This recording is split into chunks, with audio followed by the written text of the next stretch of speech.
give us your own view of like these key takeaways here as we kind of move towards our wrap up.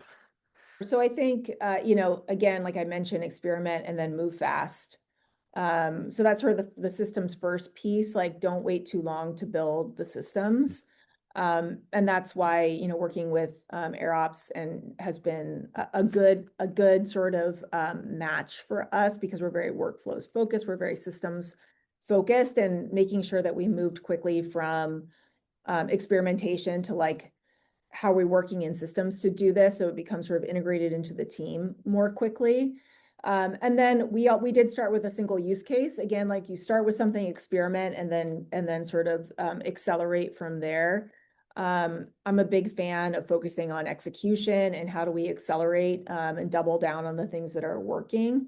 And then also, we kind of talked about this in relation to Lucy, but then how are we having the whole team think about like the systems building around AI as opposed to the efficiency use case.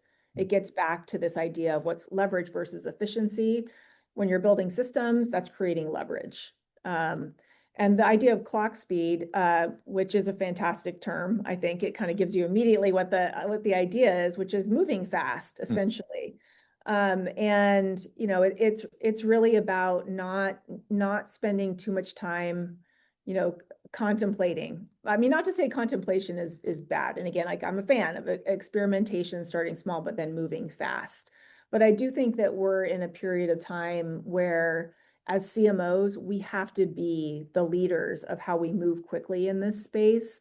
I saw something that was like a somewhat shocking stat in Mary Meeker's report, which probably many of you read. It was, or read, or at least skimmed. It was a 350-page, like, a very interesting slide deck on sort of the future of AI. And there was a slide in there that sort of showed what's happening with CMOs and the ways in which they're adopting AI. And it was surprisingly slow, which means that those of us who are moving fast have an advantage.